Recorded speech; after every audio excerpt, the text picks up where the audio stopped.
Hello, everyone, and welcome to another episode of Meet a Mentalist. I'm joined today by Jenna Bos. Jenna, you want to say hi? Hi, everyone. All right, great. I think you know the drill. We're just going to jump right into it. Let's start by telling me a little bit about your family. What's family life look like for J Bos? Yeah, so I actually come from a pretty big extended family. Both my parents have 7 siblings, and I have about 30 cousins. I come from a lot of hard workers and entrepreneurs. My maternal grandparents owned and operated a garden center and flower shop. My mom took over the flower shop. She would bring me in there when I was very young. So I got a lot of young, early exposure to what it takes to work hard and own a business. I do have one older sister with blonde hair and blue eyes. We're a little different.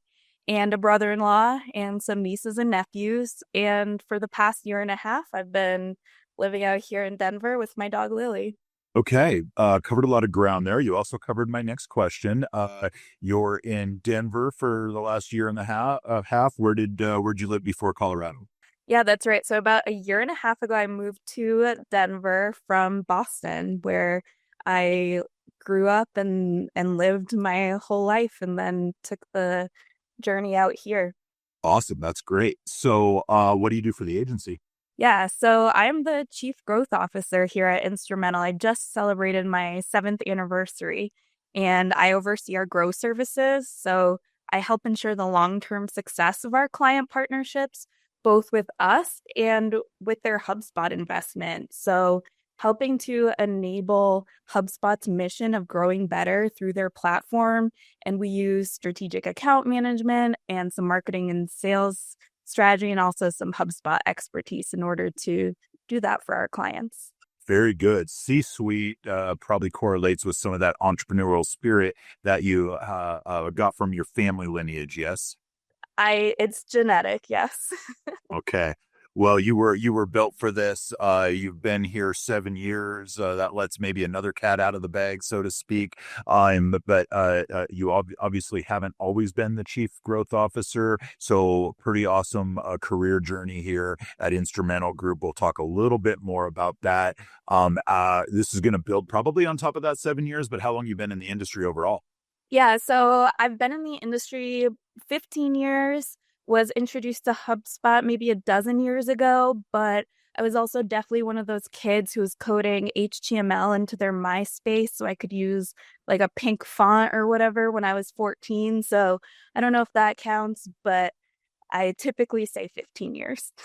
I think 15 years is solid, maybe a little bonus sprinkle. First of all, I didn't know you could code. And that is definitely the first time MySpace has been referenced in these interviews. So that's a nice touch there.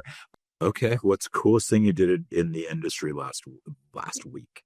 Sure. So I think working on our verticalization strategy, I'm really excited for us to transform our services in some of our key verticals where we've already seen success. So like healthcare, FinServe, and insurance.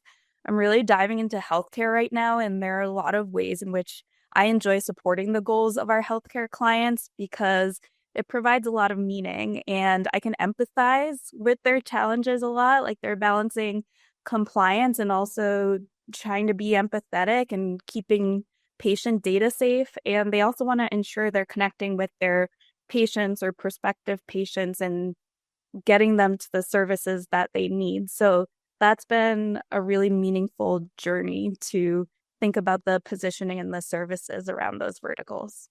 Yeah, deep diving into verticalization, specializing. You rattled off a few of our key verticals that we're focused on. And I know you just wrapped up a real big immersive deep dive into healthcare. And so it's maybe clients, plural, that you've been helping through this journey. And I'm really excited to see that, activate further through the agency.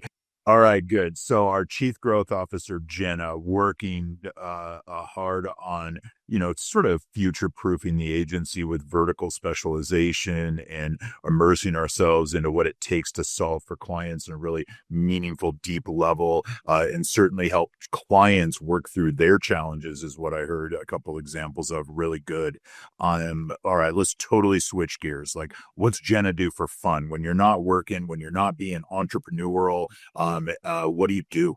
Yeah, so this is another genetic thing, but winter sports, ice skating, skiing, come from a family that loves to do those things. And if you can't tell by my bookshelf, I also really enjoy reading. A nice background prop there. Put a bunch of books in the background. Very well read, and you're a winter sports girl. So moving from Boston to New York, that's probably about the same. Although I have a feeling there's less ice skating rinks out here as there was probably back home. I think you were competitive with ice skating, were you not? I was a competitive synchronized ice skater, and there's actually a movement to make that an Olympic sport someday. I mean, they do it for like swimming, don't they? Synchronized swimming. Why not synchronized They ice? do, and I would say synchronized skating is cooler.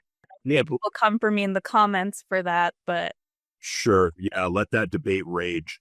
All right, very good. Any other hobbies, any special talents, anything else that you want to mention there?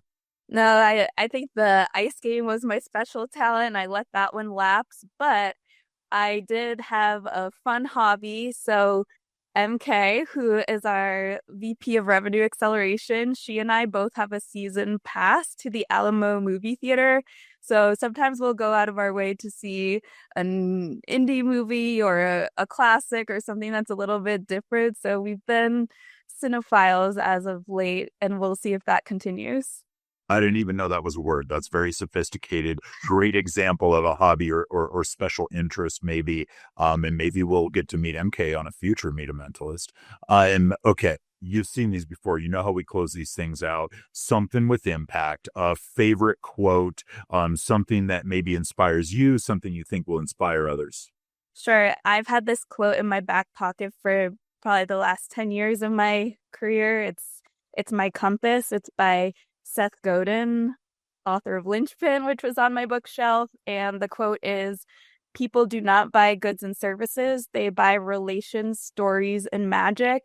And I believe that to be true regardless of the technology that's available to us. It's all about building those stories and that magic. I think HubSpot does a really good job of creating that magic through their automation, through the way that you can do things behind the scenes, like lead scoring and connect people to the experiences that are right for them, depending on where they are in the customer journey. And so that's a quote that just really resonates with me and that I hope to carry through the rest of my career. Very good. Love it. Great artist, too, especially in our industry. Give me that quote one more time to close us out. What is that quote? People do not buy goods and services, they buy relations, stories, and magic. Boom. Love it. Relations, stories, and magic. Thank you for dropping all of that for our clients for 7 years now. You are an instrumental piece of this agency, and I certainly love working with you. I love your leadership style. I love what you're doing here at the agency. Keep it up, my friend. Right back at you. All right, y'all. We'll see you later. See ya.